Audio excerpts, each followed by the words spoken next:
പ്രഭാത ചിന്തയിലേക്ക് എന്റെ എല്ലാ പ്രിയപ്പെട്ടവർക്കും സ്വാഗതം. എന്റെ പ്രിയപ്പെട്ടവരെല്ലാവരും സുഖവും ക്ഷേമമായിരിക്കുന്നുവല്ലോ അല്ലെ?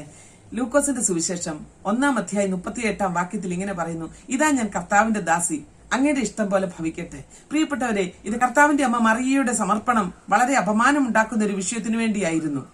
ജീവിതത്തിലെ ഏത് പ്രതികൂലത്തിലും കർത്താവിന്റെ ഇഷ്ടത്തിനു വേണ്ടി സമർപ്പിക്കുന്നവരെ കർത്താവ് ഒരിക്കലും കൈവിടുകയില്ല. ദൈവവചനം ഇപ്രകാരം പറഞ്ഞു, നിന്നെ സഹിച്ച് പാളയത്തിന്റെ പുറത്ത് പോകേണ്ടി വന്നാലും അവന് വേണ്ടി നിൽക്കണം. ക്രിസ്ത്യാനിയായിട്ട് കഷ്ടം സഹിക്കേണ്ടി വന്നാലും ഈ നാമം ധരിച്ച് ദൈവത്തെ മഹത്വീകരിക്കുക അത്രേ വേണ്ടതെന്നല്ലേ തിരുവചനം നമ്മൾ വായിക്കുന്നത്. ആകയാൽ നമ്മുടെ കഷ്ടങ്ങളൊക്കെയും മാറും, നമ്മുടെ നിന്ദകളൊക്കെയും മാറും. നമ്മുടെ നിന്ദകളെ മാറ്റി സന്തോഷമാക്കുന്ന ഒരു ദിവസമുണ്ട്, നമ്മുടെ സങ്കടങ്ങളെ മാറ്റി സന്തോഷമുണ്ടാക്കുന്ന ഒരു ദിവസമുണ്ട്.